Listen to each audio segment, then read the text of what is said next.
Enjoy a seat at the table and good company, where great conversations and meaningful discussions happen. Welcome to And Good Company. I'm Sarah Fiedelholtz. We all know a great dinner party isn't really about the food.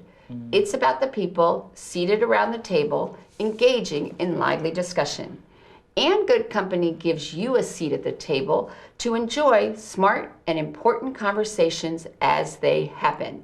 I am pleased to be in the company of Denita Washington, the Adams Township Trustee and the Executive Director of Fort Wayne Girls Rock, and the recently appointed new Director of Programs for the Fort Wayne Housing Authority. Absolutely. Welcome. Thank you. Well, you're definitely a busy woman.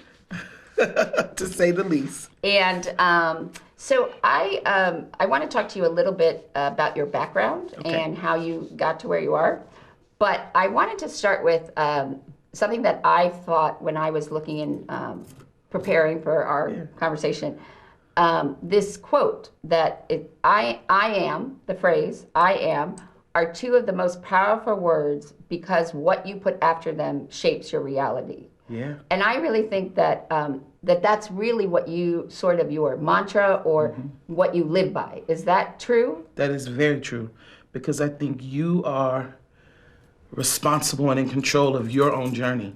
It doesn't matter how life started for you, because some people's lives are complex, some have really great experiences young, but it's still the point of I am. How do you see yourself?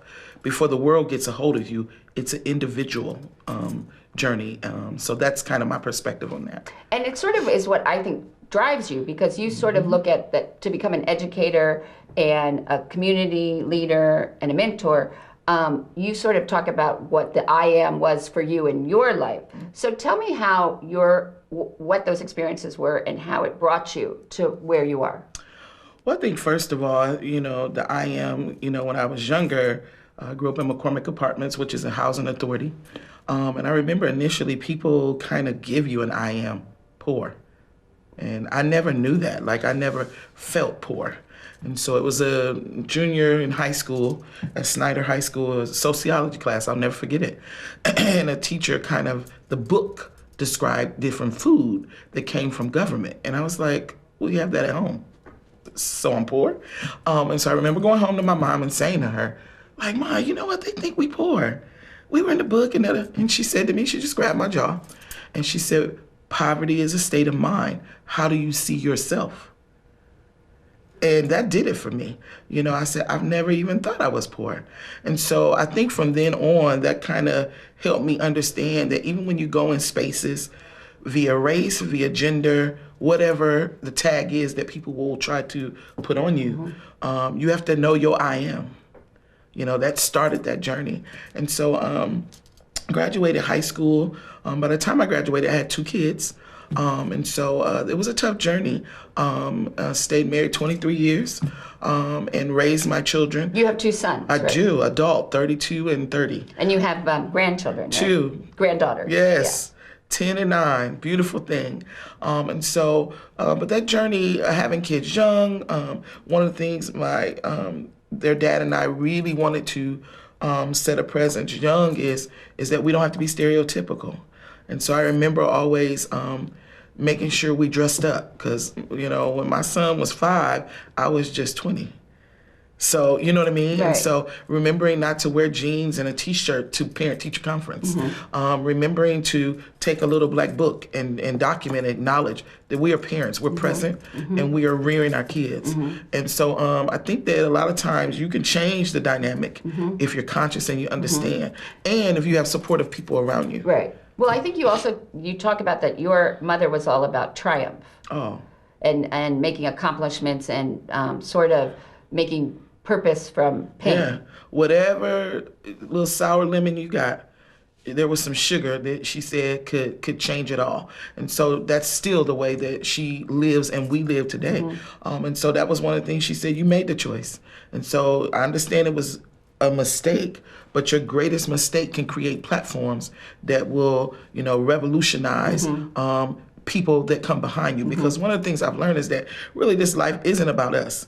It's really about people that are assigned to you that will witness your walk, that you will encounter, that need hope, need strength. And so I took that on younger and said, you know what? I started watching how people watch me. And it was like, why do they think I'm this? And so for years, I kind of suppressed that. Right. But now I'm fully walking in that. Yeah. So before we talk about your walk, I want to backtrack a little bit. Go for it. And talk about the idea of being poor. Because there is a difference between being poor, broke, and also poverty. Yep.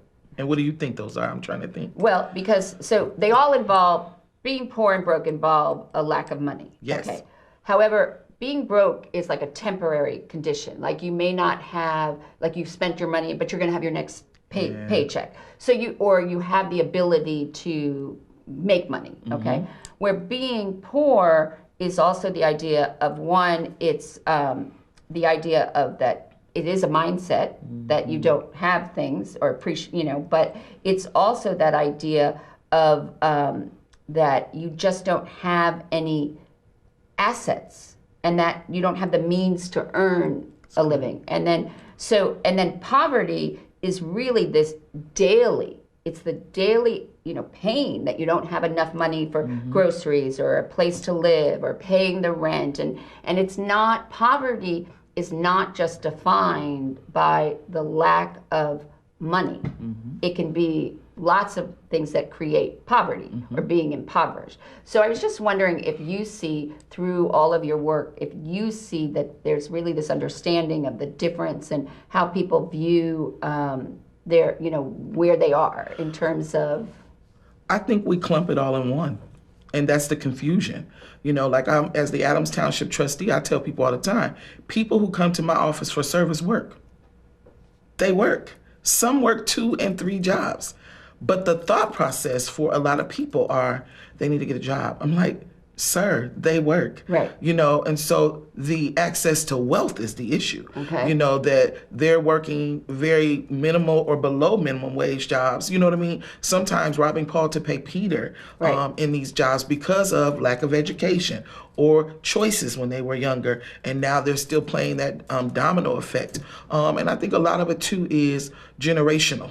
Poverty, that people just stay in a cycle from which they were raised and they haven't had the experience and exposure how to access things at another level. And so really with the township work, that's something that I see. It's very, very common that mother came in, grandmother came in, and now daughter is coming in, or son. And so let's take a look at the Township. So Adams Township is a part of unincorporated, I guess, Fort Wayne, right? Parts. And that it's and there's 20 townships in Fort Wayne. So explain to me though, what exactly is a township, and how does that differ from being like in the city of Fort Wayne in a sense? Well, part of it is part of Fort Wayne. So from like McKinney Street south, headed towards Walmart, all of that area is Adams Township, and it also includes New Haven. All of New Haven. So that's the Adams Township. That's the uniqueness of the Adams Township. Now, a lot of them are, in Fort Wayne or other areas, but that's the uniqueness. And most of them are rural. Yes, a lot of them. And so part of what I like about Adams is the diversity. We have a large African American, we have a large Burmese, we have a large Hispanic, and a large Caucasian. And so when you ask me what they do, we are to serve the impoverished. And so that is people who are below poverty lines. Don't ask me numbers because I'm not always sure about that. But that's what they do. We also do burials for people who cannot bury loved ones. That's a huge issue here in the city. People who are below that income line, when someone dies, they haven't planned. Right. And so they're just daily trying to eat. Right. We also help with medical. So a lot of people who have not gotten medical insurance, or even when they do, there's still some costs that they incur. And because they don't have it always, some people have to make the choice of medicine or food. Right. That is a reality in our city. And so that's where we can come in and be of support for families. And then we do things in my office of trying to empower people. That was one of the things that COVID kind of brought on, is that we started some Zoom events, and we've had agent and in-home services. We've had neighborhood health clinic come when the COVID came, talking to families, because a lot of people were like, I'm not getting this shot. And so just encouraging families to get the shot, get the information about the differences. We've also done some financial wealth. Teaching families that we know that we don't see you as the person that can't always budget. We see you as the person in the city who is budgeting really well a lot of times, but you don't have access to wealth. And how can we change that? And that's a very different type of view, because most people, they think that if you work and you don't have the proper funds, that you're not budgeting, or you're not putting, recognizing what buckets you need to put your money in. And your approach is really very different to that. And that's also what you're looking at in terms of the programming as well, that you're going to do with Fort Wayne House. Now, granted, you're new on the job, but let's really talk about how this approach of looking at this idea that it's not that they don't understand budgets. It may be that they don't understand how to accumulate wealth. But let's start with, how do you, because we've defined poor, broke, and poverty. So how would you define wealth? What do you see that access? Access to capital, access to capital, to home ownership. Absolutely. Medical. I mean, basic things in the United States that every human should have. Well, the number one reason that people file for personal bankruptcy is medical issues, medical bills. I'm a witness. I'm not filed for bankruptcy, but I understand. And so I think that's the other thing. I think my experience from having those then gives me a different level of empathy for people. Do you think also it's that people don't know what resources or services that are available to them, and maybe also how to navigate the system, like sort of, the gatekeepers of these programs, like for first homeowners, or like going to a township, or even to when you need emergency assistance. I mean, this isn't someone who continually needs help. It's really they found themselves in a dire situation, which is what a lot of people have found themselves in this year. So, but do you think that that's also that there are programs out there that will offer this assistance, and people just, they're not doing a good job with outreach, or do you think that we don't have the right kinds of programs? I think I tell people all the time, especially young people, your network determines your net worth. Too many times we only work in silos. We only know how to move in where we are, where we live, certain sides of town. So I think giving people experience and exposure to networks outside of what is the norm. And that's the duty of these agencies. A lot of agencies, look, when they set up tables, I get so agitated when I go to like different fairs. And everybody got their table. And guess what people do who work for the table? They don't get up. They stay behind the table and expect the people they are paid to serve to come to them. Whereas I continuously remind staffs, no, go reach them. Go out among the people and reach for them, because a lot of times their mental health, their lack of relationship, their lack of experience, sometimes their experience even with school has been so traumatic that they don't deem programs and resources as a help. They deem it as something that's trying to take their kids or trying to judge them. Excuse me. So those are the things that I think when just common things that you reach for people. And usually when you build that kind of relationship, there's a payoff that happens. I got excited today with a staff member. She was saying at Fort Wayne Housing Authority how this young lady, they have a program where if they do so many hours, go to school and work and stay on task in so many years, when they're done, in 2 years, I think it is, or whatever, that this young lady could possibly have $20,000 in an account to help her get her home. And she said, just watching her over 1 year's time, stay determined, stay in the race. Now, the part is that she had to do her part as her caseworker. She has to stay in the trenches with her. And even though it's a 2, 3, 4, whatever journey, you really mentally have to say, for people really to experience a shift from poverty to next level, they need some people who lock arms and really stay in the trenches. And so this cookie cutter stamp and say we met our quota isn't working. We really have to do some grassroots work. And do you think it's also, though, that when you talk about building this network, that in some of these positions with these agencies and organizations, there's such turnover Yes. because they're not being paid well enough or given the incentive to stay, that you start with somebody and then 2 months later they get another caseworker, and then 3 months later there's another one. So there's no continuity, and then they just feel like they're starting and stopping and restarting again. And so do you think that that's also an issue? I think that's a piece, but here's what I say to people. I've been at all levels, and I just lead with love. If my assignment for that season is to be in that place, I took the position. I knew when I took the position that the finances would not be such that some of my friends have made. And so I think that we can't cop out on that. Some of this stuff is our design, it's your season. Work it well. Do the work for people, because again, usually it's not about us. It's about the people we are assigned and paid to serve. Right. And so you knew your pay when you said yes.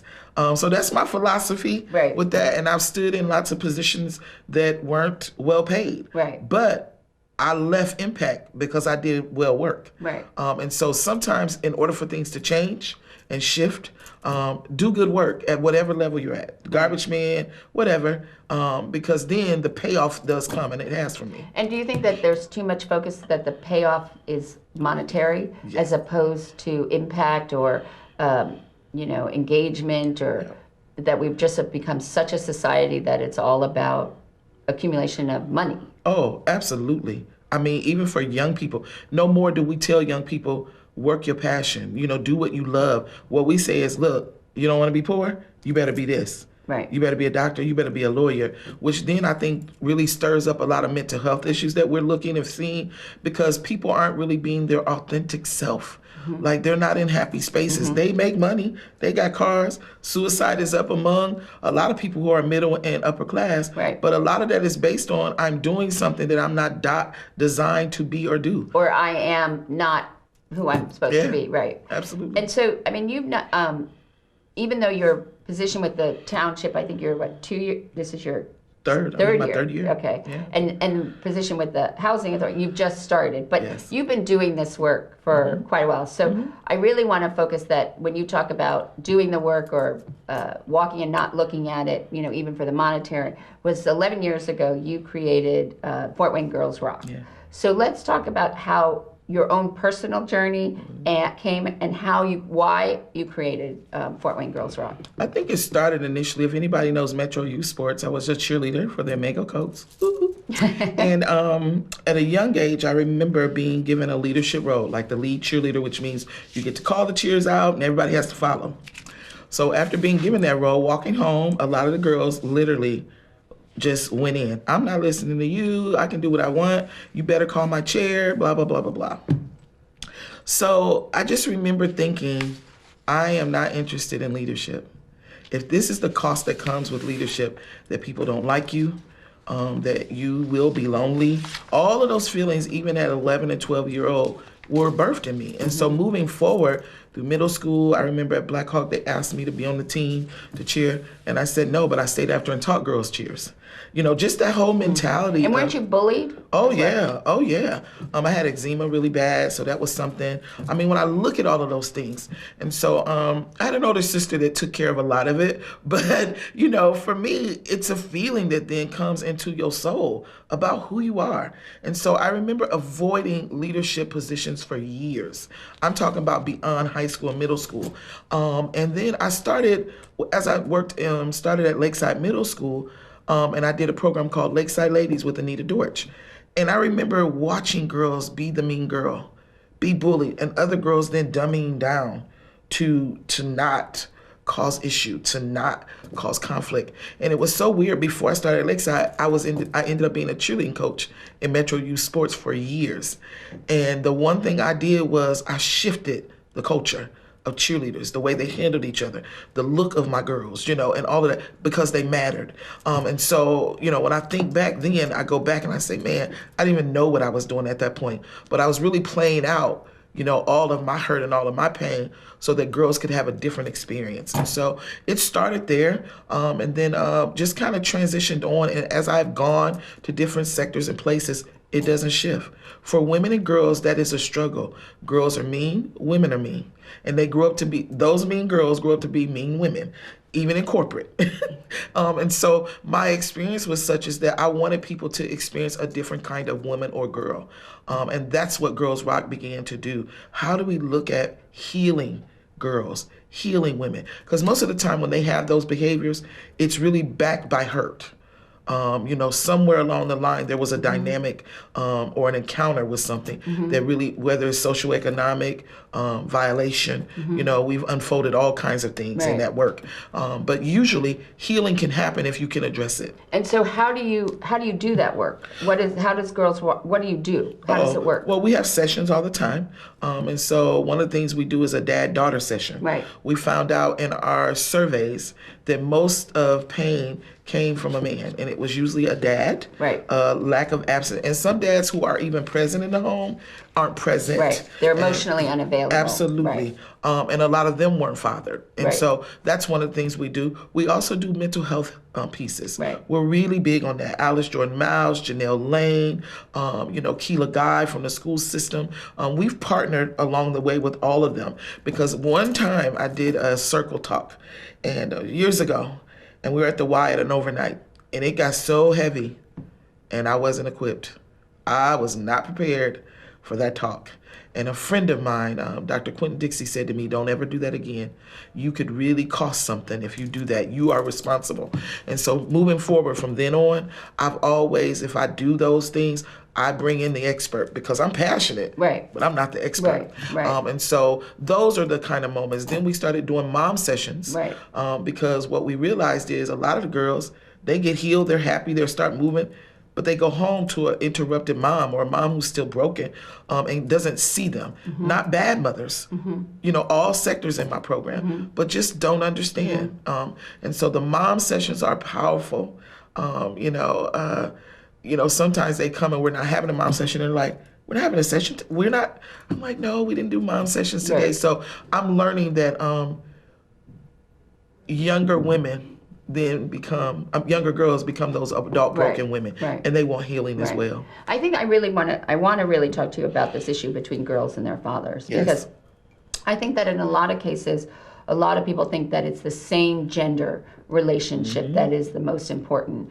But in reality, it's really this cross gender, And what I also think is partly, especially within the African American community, because nearly 2 in 3 children, so 64% of African American children live in a father-absent home, compared to 1 in 3 for Hispanics and 1 in 4 for white children. But it's really, on average, the average child does not live with their biological father. And there has to be this, because it is that's their first relationship with a male. That's where they learn what they're sort of worth, what they deserve. You look at when Kobe Bryant passed away, and he said that he was a girl dad. And what do you see when you talk to these girls of how important and significant that relationship is, and what happens when their father isn't present because of mass incarceration or due to drugs or just being not necessarily wanting to be involved in their lives? Historically, I don't think that they don't want to. Historically, we can go back to slavery where dads were broken. That's where it starts. Is that historically dads were snatched away from homes. And so we've always been forced in the African American community to rear and raise. And so historically, let's start there. But I think over time, that's become the common, that grandmothers and mothers are the ones rearing and raising. And so I think beyond the historical pieces, though, we're still trying to heal. And people don't always, if you haven't experienced fathers, how can you be one?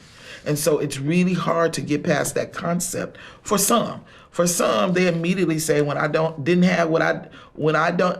experience that, I want that for my child. But that comes with a certain strength, that comes with a certain experience. Usually there's a coach. There's somebody that has come alongside dads, and people, and daughters. Because a lot of times those daughters grow up to be women who are rearing those homes, and they see men in a negative light. even if they've had them an encounter and have a child. Right. And so one of the things we've done in Girls Rock is that we've had dads on our panels who were incarcerated, you know, and to have that dad talk to mothers, even though it's not their husband or ex-husband or dad, but to give the understanding of the emotional sometimes, that when we come to get our child, we don't want to argue or be demeaned. When we come to get our daughter, we don't want her reminded that we didn't pay you support. You know, whatever the encounter is. And so having those talks has left the room, I'm talking about tears everywhere. We keep Kleenex at Girls Rock sessions. And so talking to dads about, why did you make the choice? Why did you choose the street? Why did you choose? But that those conversations coming from those men shifts the room for women. And so it's not just a healing of dads, a healing of the heart. You know, we a lot of times have did heart transplants with people, that they have to begin to see life differently beyond, you know, what their experience was. And that's when you can kind of transition. One session, those dads to this day, 3 of them that were on the panel, they literally just posted maybe 2 weeks ago, we gotta do this again. And that was like 4 or 5 years ago. And they're like, best experience ever that I have had. You know, they have now a renewed relationship. And their daughters weren't in the program, but 2 of them. One was in Tennessee and one was in Indy. But because they were on that panel and they were able to have a visual and to feel that pain in the room from so many girls and moms, shifted how they then went back to build the relationship to parent. And do you think also that partly that the men themselves, the fathers didn't necessarily have strong role models, because like you said, it's generational. And so this idea like of Kobe Bryant, you know, with the girl dad, and then actually Jamie Foxx is just doing a new show on Netflix called Dad, Stop Embarrassing Me. And it was really because of his strong relationship with his daughter. And so that's all these, you know, issues that dads have. So do you think, or I mean, I hate to say it because of what happened to Bill Cosby, but the Cosby Show really did have, for the show itself, not for him, about showing middle class, affluent, you know, African American family and the issues. And so, you know, we haven't had that really on television. And so do you think that that's also an issue? Like there's no modeling?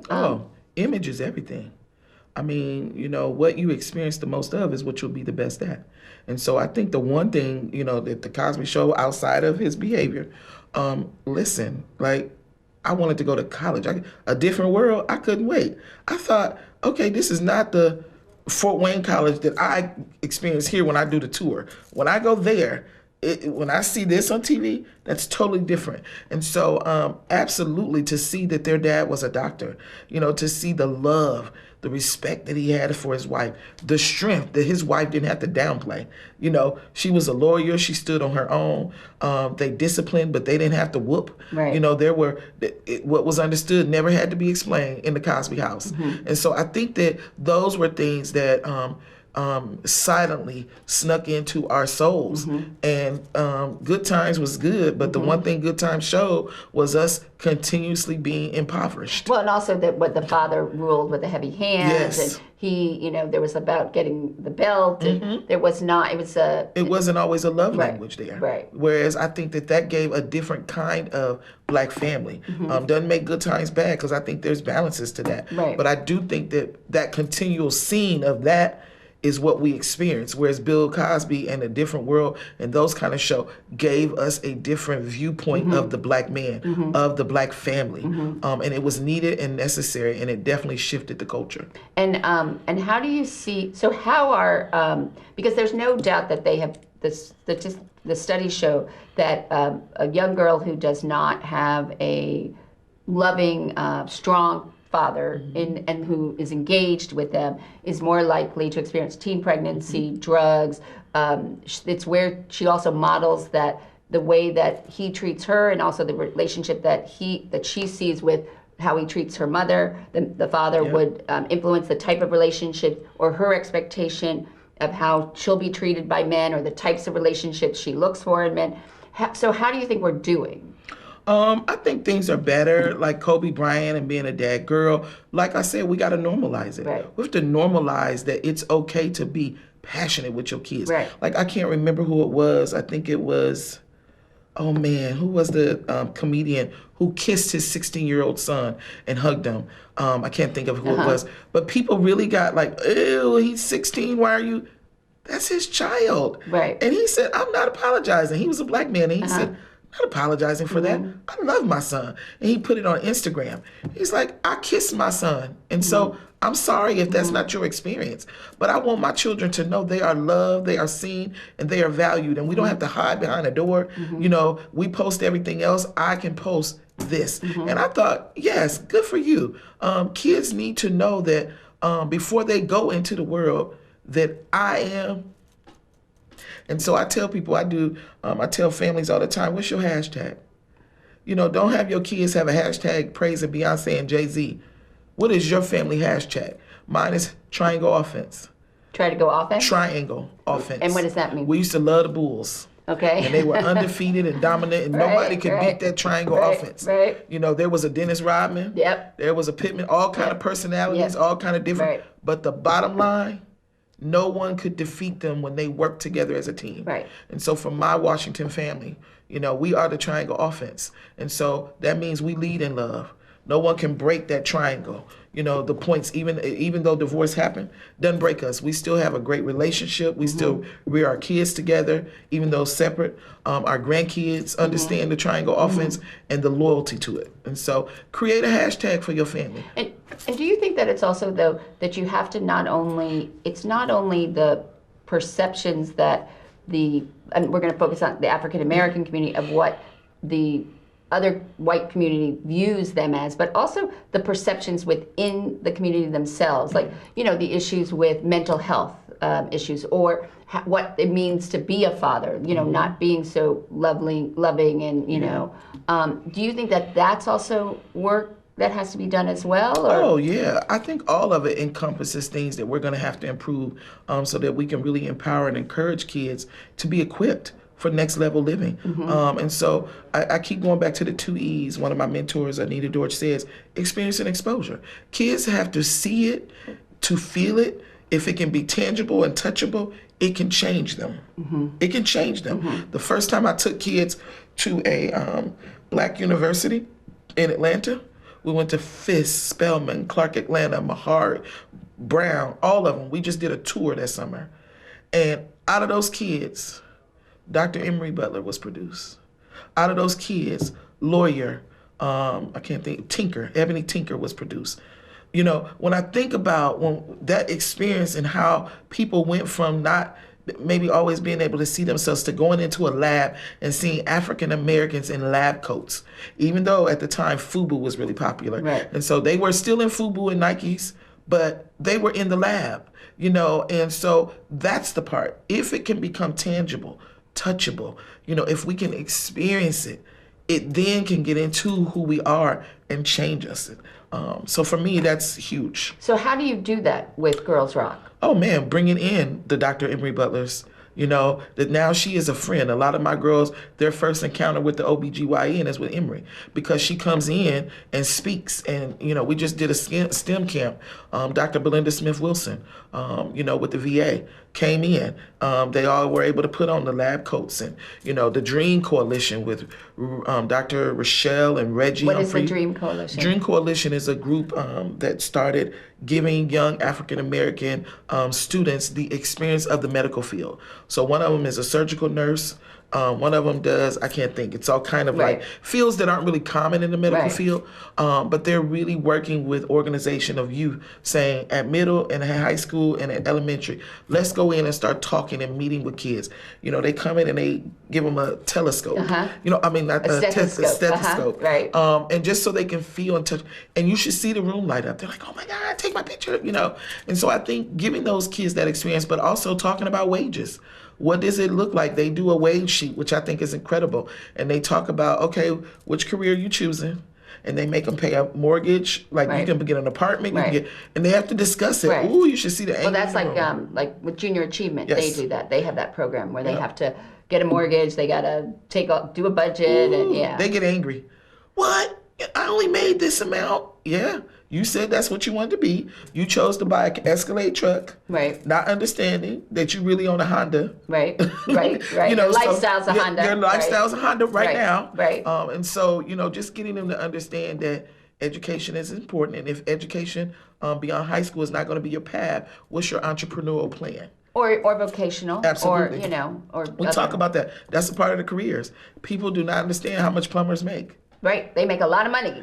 I tell them all the time, hey, I'm telling you, you want to make good money, look into this trade, and in 2 years leaving high school, you could have it. But doesn't that also we contradict this idea of doing something that you feel fulfilled in and doing it, or making a difference, versus how much money you make?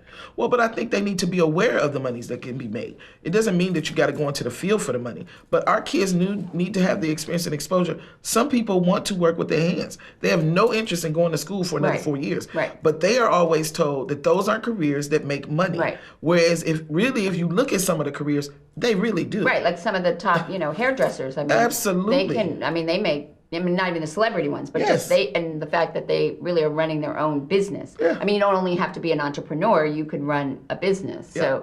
So giving them that experience, though, we've had, Amina Rosa, Shanine Green, we've done Nico Beasley, where they are all salon owners.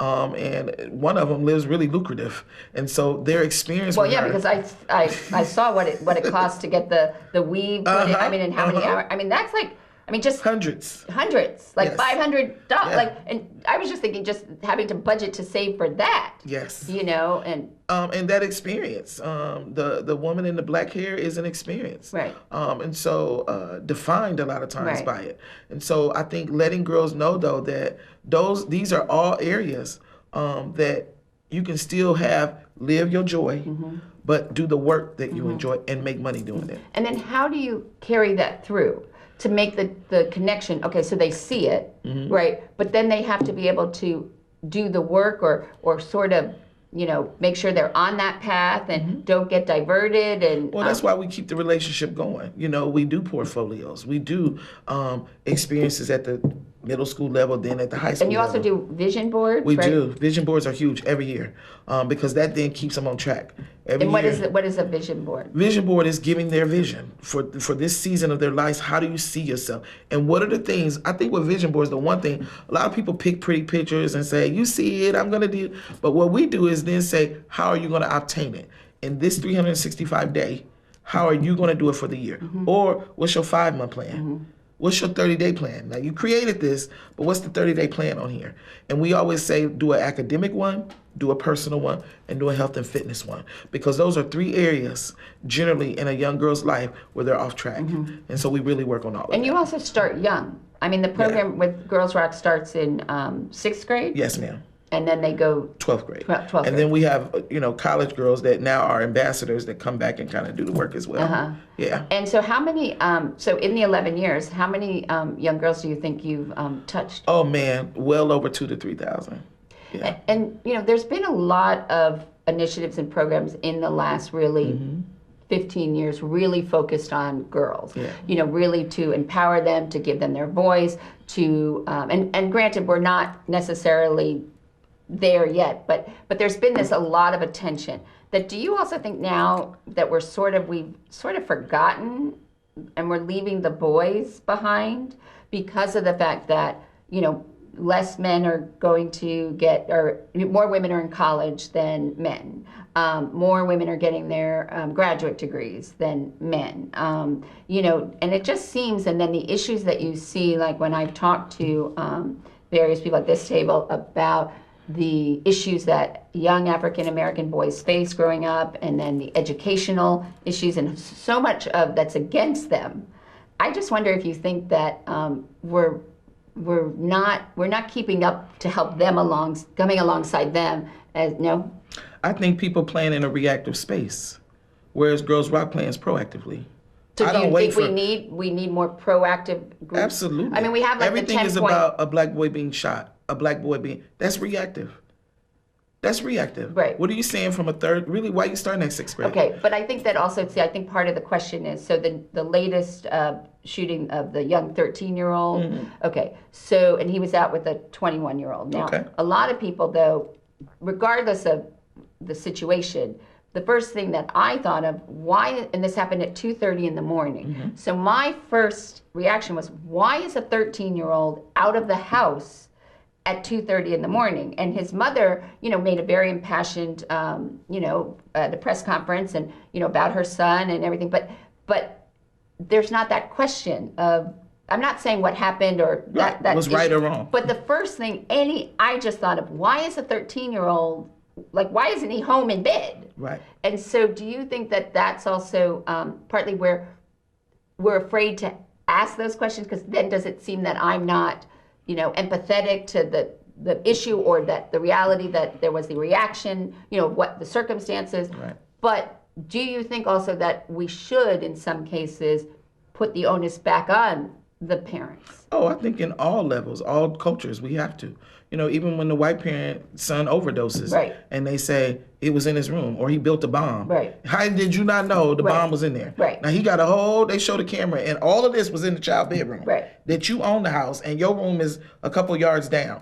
And so I think we could look at those scenarios and say, yeah, but I think the bigger piece is this: as a nation, we plan with boys in a reactive state. We wait until something happens, and then we say, okay, we're going to get a grant. We're going to pull from the government or wherever. We now need a program to prevent gun violence. We now need a program. Whereas I think we've had enough experiences that we know how to operate and move for a place of healing. Mm-hmm. And part of it would have to be that men have a heart transplant and see men differently, each right. other. Well, they also just see their role. I mean, I love it personally yes. when I see, like on a Saturday morning, where I see a dad pushing a stroller or taking their kids to the park, or there was that animated film that was made about the dad yes. who tried to learn to take care of his young daughter's hair. And so I think that's what I'm saying also. Do we need to also shift, again, going back to not just the perspective from outside your community or outside, in which you live, but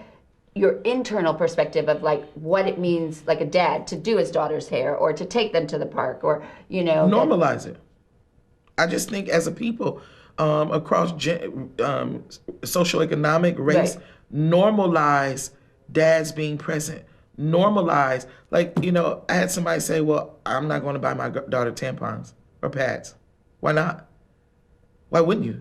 That is an experience for a girl. You mean the dad wasn't? The dad. Oh, he was embarrassed Why can't you go to the store? Go? Absolutely. But I think as we normalize things, if you do that, do you know the buy-in for your daughter with you? Right. I know a dad who does it. Right. And it's so normal. Mom, Dad, Right. And so it's little moments like that right. can give you a different experience and don't you with think your also child. If we put in some, the one thing also I think about the Cosby Show was there was a lot of humor. Yeah. And like with Jamie Foxx, there's a lot of humor. Yeah. Like I think sometimes, so if you have to deal with a difficult issue or something like that, right. you could add some levity and humor. Oh, absolutely. Laughter is good for the soul. And a lot of times it's so not that serious. It's not that serious. It's not detrimental. I had a daughter started a period in the 4th grade and she was crying. I said, you're scaring her. You're acting like life is over. And so I said, take her for ice cream, have a talk with her, let her go in the store and pick out what she thinks will be comfortable, and give her the care package to go in her bag so that when that moment happens at school She'll or whatever, be ready. She's prepared.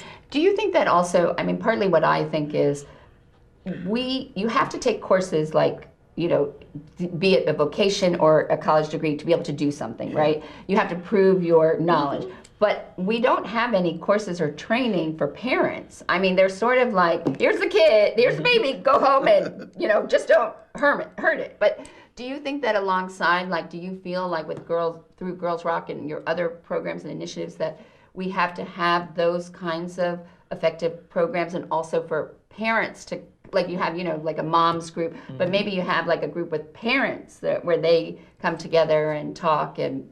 Well, I think for me, I know that I became a greater parent. My village was critical. I remember in high school, wanted to go to the games with my son. That didn't happen. Your mom, he's not going to the game. Or he had to be a certain age. There was just laws of the land. And right. so I think because parents are getting younger and there's no law to the land, so everybody's just kind of doing what they want. Mm-hmm. And so that was one thing. And then I think secondly, people still have to have a desire to be a great parent. Like, I desired to be great. I didn't want to be a statistic. My friends and I made a pact, even the ones who weren't parents, that, we were going to journey this thing and make it. And so whatever our mistake was. Right. And so I think a lot of times cultivating a team of people around you, I tell girls, we talk about squad goals. And your squad need to be equipped for whatever the journey is that you're trying to obtain. And so it's the same way as adults. What's your squad look like? How do they help you get past some of the barriers, some of your past issues? If they only enhance it, if they only drink with you, if they can't see you past your right now, probably need to shift and get a new squad around you. And that means too, crossing that culture line. Connie Kerrigan from Parkview was one of my biggest supporters when I wasn't popular. And so she don't look like me. She doesn't raised here, come from rural Muncie and other areas, but she had the empathy and the heart that I had for young people of any race. Right. And so, I remember walking in a room one time to ask Parkview for money. She was there. So it made it really easy because of the relationship that I was willing to cross over. Just working at Lakeside Middle School, she was the school nurse and I was an ISS teacher. And so it doesn't have anything to do with titles. She saw me, I saw her, and we would do the work, even at the school, getting kids glasses, getting them a snack in the morning when they came in with bad behavior, and they could come sit in the ISS room. That partnership then evolved to develop.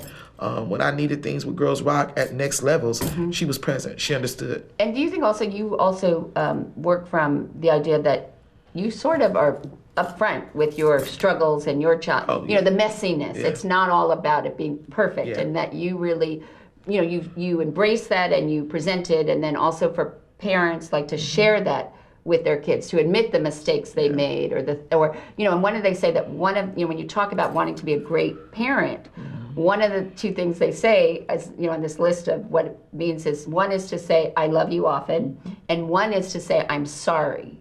And that a lot of parents think that they don't need to do, there is that thought that children are meant to be seen and not heard. They do what I say, not what I do, and that changing that there is this reciprocal relationship, and but telling them that you're sorry and that you're, what you did wrong. That's one of the sessions that we've done, Make the Mirror Your Best Friend.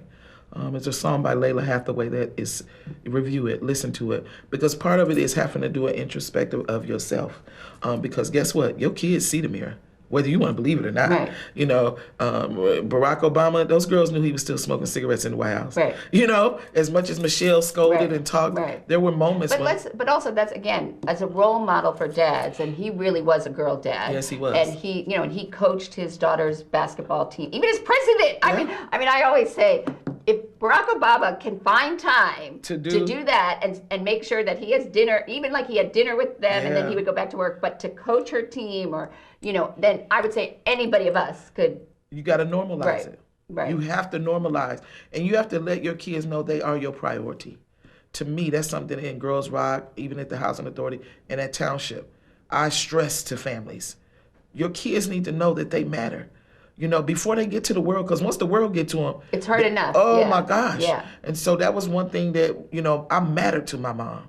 When she worked at Lincoln Life and took a bus, she never drove, but I mattered to her. So, when she get off the bus on New Haven in front of Adams, and McCormick was a distance, we would meet my mother at the bus to go help her carry the groceries from G.C. Murphy's or wherever she went downtown, because she didn't drive, and my dad was present. He didn't live with us, but he was a dad that every day. So when he wasn't working, he would transport.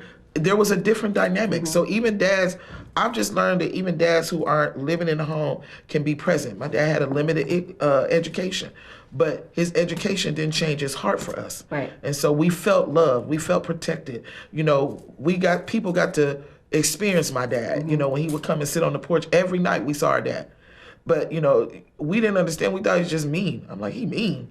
But what it was, he was guarded. He was protected. He understood that, some of the things that we might experience due to living where we live, he was a guard. And so, some people say, well, he should have got y'all out of there. He could have, he should have maybe, but he did the best he knew to do. Right. And so I don't have any blame for my parents.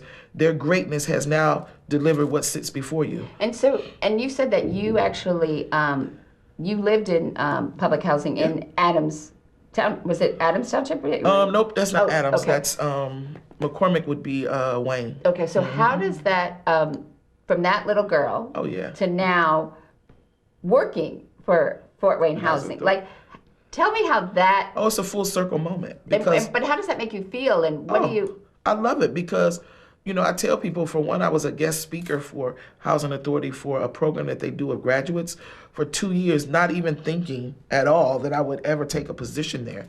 And so then my office is actually going to be located in McCormick. And so it's been a full circle journey and thought process of how sometimes the very thing you come from that you think is the worst is preparing you for the platform of future. And that's why you had to have the experience.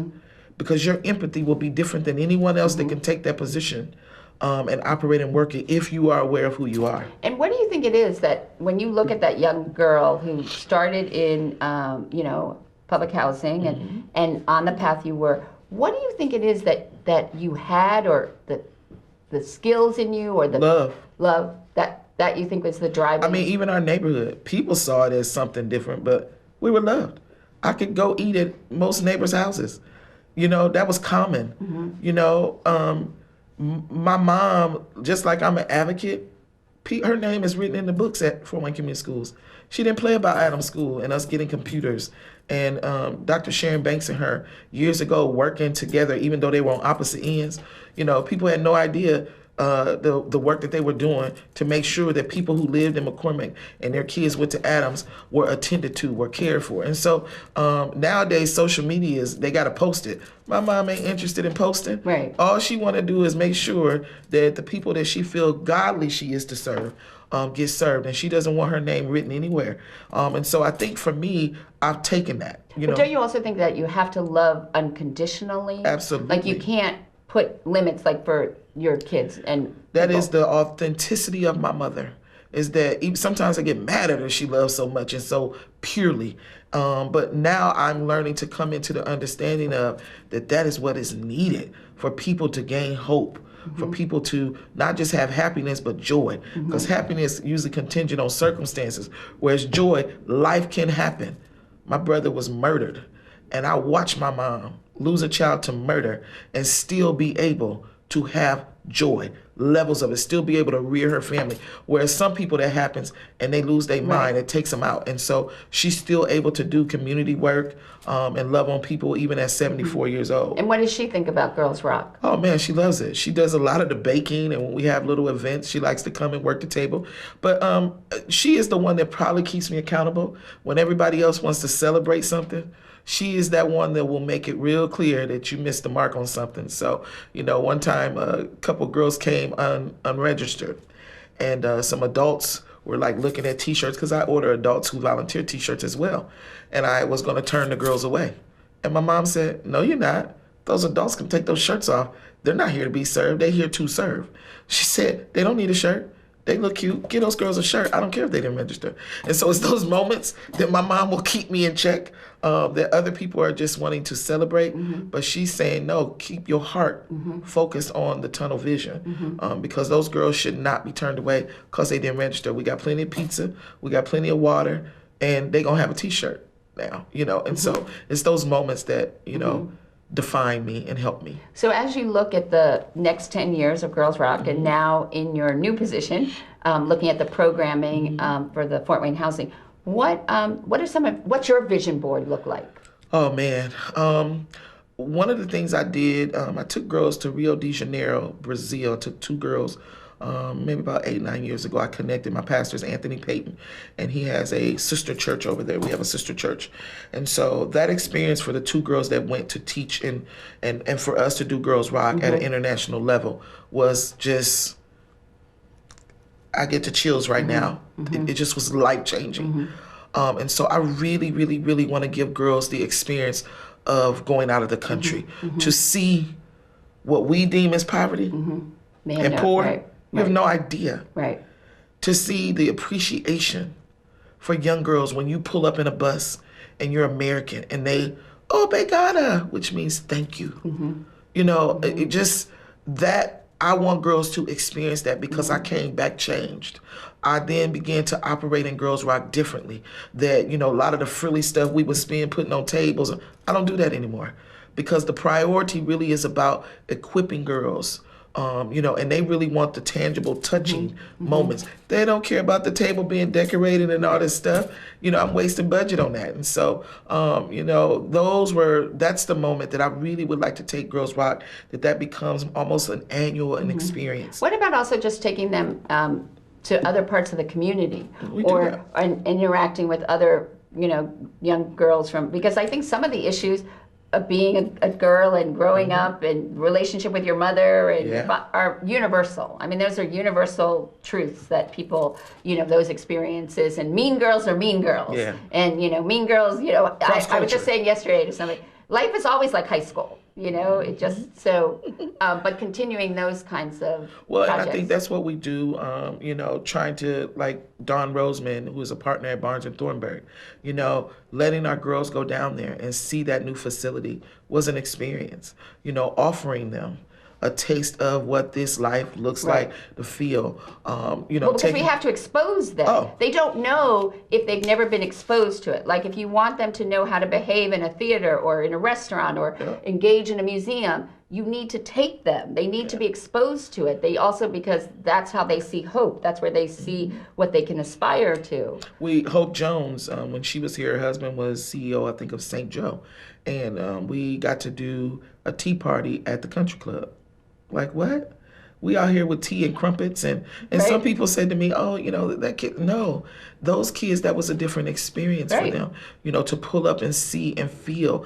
And it was all cultures in that room and all levels, because even some other higher levels hadn't had that experience. And so, Tabitha Durham from the Y, her daughter and her came. And so, her and her daughter attended. And so I'm just learning that, at all walks of life, if we can commune, if we can come together and have an experience, that's when real change can happen among women. When we look at a lot of the races that have been ran, and it's when people are willing to cross the line and say, I don't care anything about the skin color or whatever, let's do the work.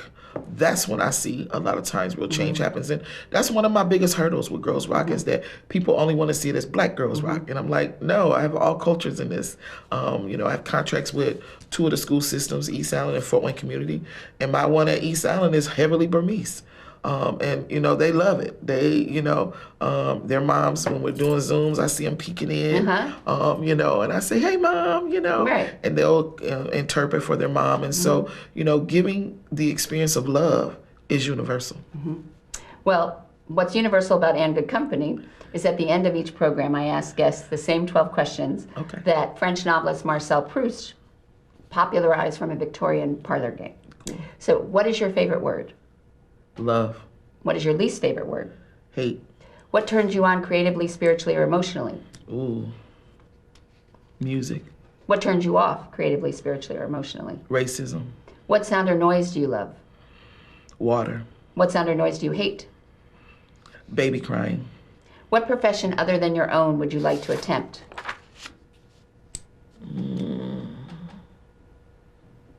Wow. Honestly, school principal. What profession would you not like to do? Ooh, teacher. But you are a teacher. Okay, wait, so I'm not supposed to say. I'm not supposed to rebut. What do you consider your greatest achievement? Parenting. Who, living or dead, would you most like to have a conversation with? Maya Angelou. How would you like to die? Peaceful.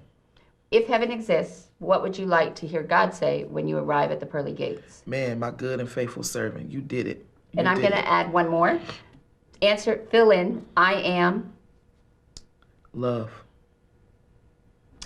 Well, thank you for sharing, and we look forward to all the work that you're continuing to do in the community. Yeah, thank you for the work that you're doing that's silent but powerful. Oh, thank you. Yeah. And you can learn more about and all the other great conversations we have had at andgoodcompany.info. We look forward to next week when you can again enjoy a seat at the table for great conversation and good company.